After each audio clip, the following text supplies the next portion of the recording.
Hey guys, and welcome to the Working Money Channel. Ian Binns posting this guy's breaking news. Nexo announces gradual departure from the United States. So they have made a decision to eventually leave the United States. Today we are announcing the regrettable but necessary decision that Nexo will be phasing out its products and services in the US in a gradual and orderly fashion over the coming months. So I don't know if you guys are, using Nexo at all. But I guess if you are in the United States and you are using Nexo, you should probably know about this. Our decision comes after more than 18 months of good faith dialogue with the U.S. state and federal regulators, which has come to a dead end. Despite inconsistent and changing positions among state and federal regulators, Nexo has engaged in significant ongoing efforts to provide requested information and to proactively modify its business in response to their concerns.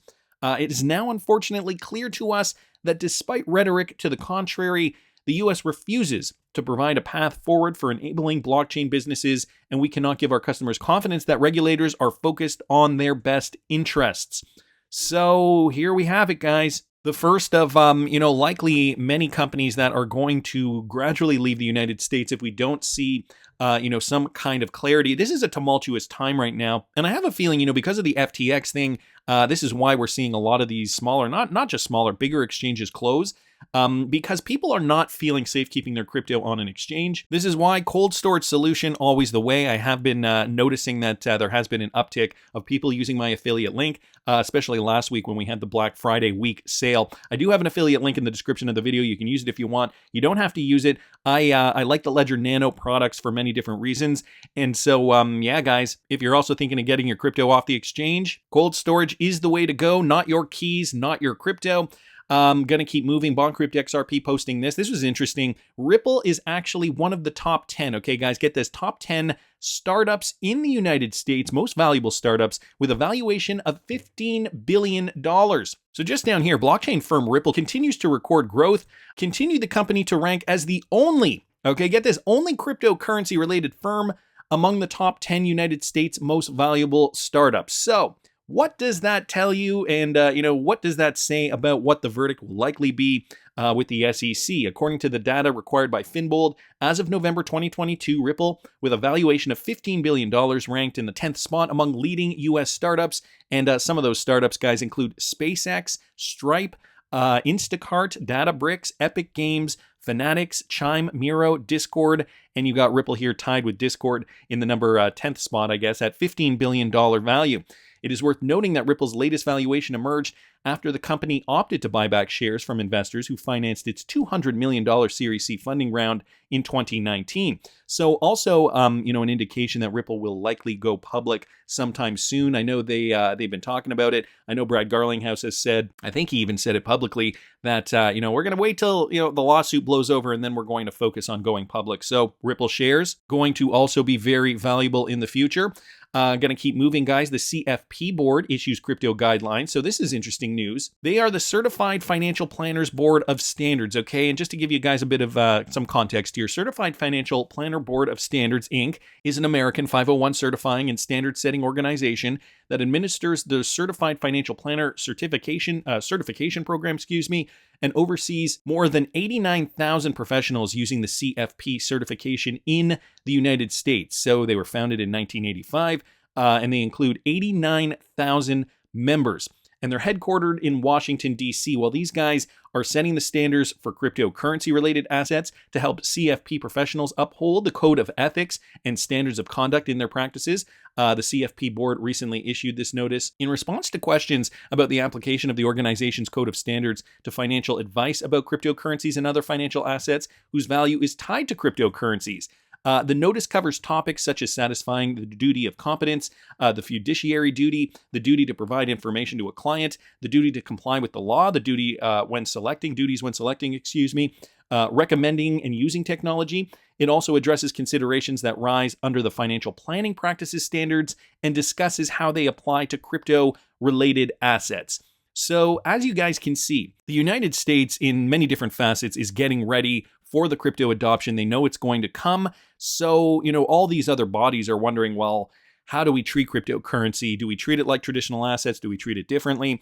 And so, you've got bodies like this, the the CFP Board. They've got to do their homework and, come up with some guidelines. And it sounds as though they are likely treating this like, traditional asset classes. And, we've been saying this from the beginning. Cryptocurrency is going to be a new asset class. The speculation will soon subside, and we are going to have real cryptocurrencies providing real value. And those are the cryptocurrencies that are going to rise in price. When you see a company providing real value for their clients, this is when we see these companies' stocks rise in price. Well, the same is going to be true for cryptocurrency. The more demand we see for certain cryptos, the more valuable they'll be. This is why always invest in cryptocurrencies that solve problems. The spec market is one thing, guys, but I think that money is eventually going to move to the real world utility cryptos. And, this is why XRP, my largest crypto position. And, I only am really interested in cryptocurrencies that solve problems. So, we got to always think of it this way. How many cryptos are in the crypto space right now? Over 21,000, almost 22,000 different cryptocurrencies. Now, 99% of them, garbage. What's the market cap right now? At about $852 billion. We have seen the market cap up over $1 trillion. Let me just bring up the total market cap here. I'm sorry, not $1 trillion, $3 trillion. So that was the high of the market. And so, it makes you wonder, right? $3 trillion market cap. Right now, we're down at $850 billion. And this was just in a spec market with no real world utility. This is with almost 22,000 cryptocurrencies in the market. So when 99% of these cryptocurrencies fall to the wayside, when people finally realize, oh, wow, maybe I shouldn't invest in crap. Maybe I should invest in coins that have real world value. Where is that money going to go? Let's not forget that's $3 trillion in a spec market. There is going to be way more money that's going to be poured in. And so, all that institutional buying, all the, the new retail that's going to come in, all that new money flowing into the space, it's going to go into a handful of cryptocurrencies that solve problems. And so, which cryptocurrencies are they? Which cryptocurrencies am I interested in? Well, Algorand, VeChain, another couple of cryptocurrencies that I'm invested in. And, Bitcoin, of course. It's the granddaddy of crypto. You can't not have Bitcoin. I know some people are probably going to disagree with me on that. Nevertheless, gonna keep moving, guys. Michael Branch posting this. Okay, once again, a fool would be esteemed if he didn't open his mouth. Proverbs. Here's what Michael Saylor said in an interview recently. And continuing to perpetuate the FUD. I don't even get why these guys do this. In a recent podcast, MicroStrategy founder Michael Saylor was commenting on the Ripple SEC lawsuit, okay, the cryptocurrency trial of the century, as it has been dubbed. According to Saylor, he's got some interesting, pretty predictable comments on the lawsuit. Let me just play you guys this clip. I found a clip here, courtesy of RizXRP on Twitter. Listen to this. The Eaton here, the lawyer representing Ripple. What are your thoughts about what's going on with Ripple and how he is handling the Ripple case? Ripple's an unregistered security. It's pretty obvious. There's a company. The company owns a bunch of it. They sell it to the general public, but they never took the company public. There's no disclosures, right? So the SEC's position is you're selling an unregistered security. It's a crypto token, right? Just like Ethereum is an unregistered security. It's controlled by a few people in the Ethereum Foundation and Consensus. Fair. Then here's a question. Just like FTT, just like Solana. Perfect. But here's a follow-up on that, Michael. They're all unregistered securities. Here's a follow-up on that. Right. I don't own a single Ripple, just so we know. So full disclaimer, I'm not a Ripple guy. But if both of them are unregistered, why target Ripple and not target Ethereum the way he is targeting Ripple? And by the way, this is coming from a guy that owns Ethereum, not Ripple. Yeah, I think the best thing for the world would be if the SEC pretty much shut down all of it. It's all unethical, right? I mean, the Bitcoin position would be Bitcoin is an ethical commodity. All of these other altcoins are unregistered securities. They're all just equity tokens issued by a company in order to get around going public, and they're committing securities fraud. Ethereum included. Of course, especially Ethereum. Ethereum's got $20 billion of ETH token locked up in the staking contract right now, and there's a couple of people that may or may not give it back to you ever. Now, isn't that the definition of investment contract? If a bank took $20 billion of your assets, froze the window and said you can't have your money back ever, maybe in the year 2024, we're not sure. We're just going to keep it. We may actually give you interest on it. We may take it all. We may slash it.